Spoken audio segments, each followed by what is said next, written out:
Olá, alunos, vamos estudar química orgânica agora, tá bom? Vamos fazer a introdução do estudo da química orgânica, que é a química do terceiro ano. Falar de química orgânica é começar pelo histórico, né, da química orgânica. Essa é a primeira parte que nós vamos ver. A química orgânica, pessoal, ela vai ter um destaque muito grande quando a gente vai ver, né, a teoria da força vital, primeiramente, né, que dizia que uma substância orgânica ela só poderia ser produzida se fosse de um organismo necessariamente vivo, certo? Então, por exemplo, a ureia ela só poderia ser obtida do suor e da urina dos animais. Só um organismo vivo poderia dar origem a um composto orgânico, né? Então, essa teoria ela era conhecida como teoria da força vital, certo? Que foi a teoria de Berzelius, né? A teoria da força vital. Esse químico sueco, né, chamado Berzelius, ele defendeu essa teoria da força vital, né? Que diz, né, onde somente os seres vivos são capazes de produzir os compostos orgânicos. Nenhum outro ser vivo poderia, não existe uma outra forma de se produzir composto orgânico. Mas, quando foi por volta de 1828, isso aqui foi 1807, né? Quando foi por volta de 1828, o Euler ele conseguiu sintetizar a ureia a partir de um composto mineral, que é um organismo não vivo, né? Então, ele aqueceu o cianato de amônio, que é esse composto, tá vendo? Cianato de amônio, que é um sal inorgânico, né? Então, quando ele aquece, ou seja, ele usou o calor, ele colocou isso no tubo de ensaio. Isso foi por um acidente, praticamente, que ele descobriu isso daí. Ele conseguiu sentir o cheiro da ureia. Então, ele conseguiu produzir a ureia, uma substância que só era produzida a partir de um organismo necessariamente vivo, certo? Então aqui, essa síntese, essa produção da ureia através de um organismo não vivo foi a chave, né, para se dizer que um composto orgânico ele pode ser produzido a partir de um organismo não vivo, né? Então, a partir daí surgiram inúmeros compostos orgânicos na natureza. E o que chamou a atenção é que a ureia contém o carbono, tá vendo aqui o elemento carbono na estrutura, né?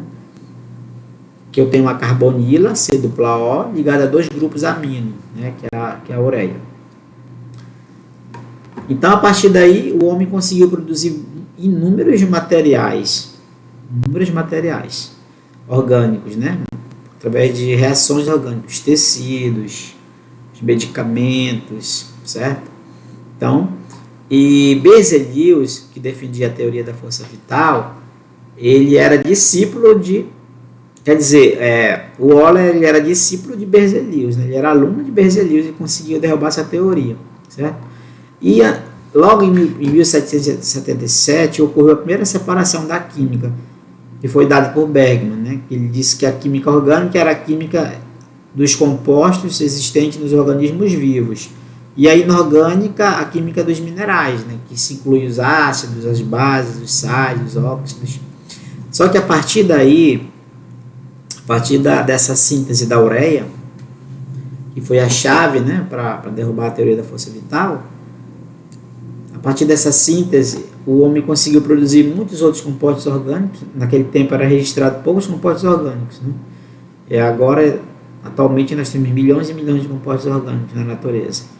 Então, foi logo depois surgiu, né, o conceito de química orgânica, que é a parte da química que vai estudar os compostos que contêm carbono. Todo composto orgânico tem carbono, tá bom? Tem carbono. Tá vendo a ureia com carbono?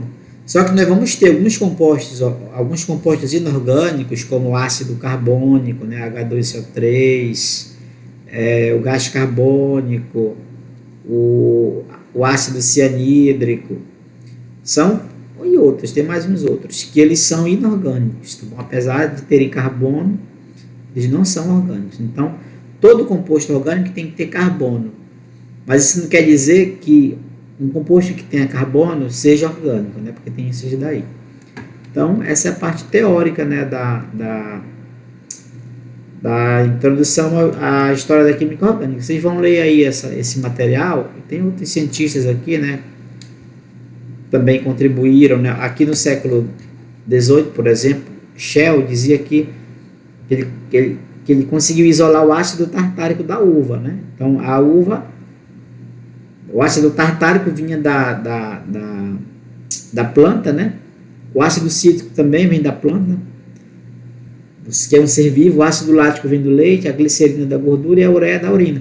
Então, esses compostos aqui nessa época só poderiam ser produzidos de organismos vivos, né? Então, passou-se o tempo, né? Chegou-se na síntese de Waller, que diz que os organismos não vivos também podem gerar compostos orgânicos através de reações, certo? Então, dentro da química, nós vamos ter, né, uns elementos que vão estar com mais abundância, né, os mais frequentes, como o carbono, o hidrogênio, o oxigênio e o nitrogênio, tá, que são chamados organógenos. Elementos organógenos são os elementos que aparecem com mais frequência na química orgânica. Nós vamos ter, nesse caso aí, as proteínas, os carboidratos, os aminoácidos, tá bom? Então, essa é a primeira parte da história da química orgânica. E também o carbono, ele é um elemento muito importante, né? Ele é um elemento da família da tabela periódica e tem número atômico 6, né? Tem essa configuração eletrônica aqui, 1s2, 2s2 e 2p2. Né? Um elemento que tem o primeiro nível a camada K com 2 elétrons e o segundo nível a camada L com 8 elétrons. 4 elétrons, quer dizer. Que justifica ele ser da família antiga 4A da tabela periódica, que hoje nós chamamos de família 14, né, da tabela. Então, o carbono ele é um elemento capaz de se combinar com outros átomos, né, como hidrogênio, oxigênio, outros elementos também carbono, né? Ele vai estabelecer uma ligação de compartilhamento de elétrons, né? Ele vai compartilhar até 4 elétrons, tá bom? Então, ele é um elemento que vai ter uma característica principal pelo fato de ele ser tetravalente, fazer 4 ligações, tá bom? Gravem bem isso. Ele é tetravalente, tá bom? Vai fazer 4 ligações, tá bom? Então, esse conceito aqui de química orgânica é a química que estuda os compostos que contém carbono, foi dado por Friedrich August Kekulé, né, em 1858, certo? Então, existem os postulados para o elemento carbono, que diz que o carbono, primeiro ele é tetravalente, vai fazer 4 ligações, né? Depois nós vamos ver que o carbono ele é capaz de formar cadeias, e essas 4 ligações que o carbono efetua podem ser todas simples, tá? E todas iguais, né, no caso, que é o terceiro postulado. Mas aí ele vai fazer 4 ligações de forma diferente, né? Ou com uma dupla e 2 simples ao redor, ou 2 duplas ao redor, né? Ou uma tripla e uma simples. Então, essa é a forma que o carbono pode se combinar. Na natureza, nós vamos ter alguns compostos orgânicos, né, naturais, que são os compostos que a própria natureza produz, né? Como a gasolina, o querosene, o óleo diesel. Os compostos orgânicos naturais, as proteínas, algumas proteínas. Mas nós temos os artificiais, né? Os compostos orgânicos artificiais são aqueles que são produzidos em laboratórios, por exemplo, tintas, plásticos, medicamentos. Então, no final aqui nós temos uma atividade para vocês fazerem, nessas 10 perguntas.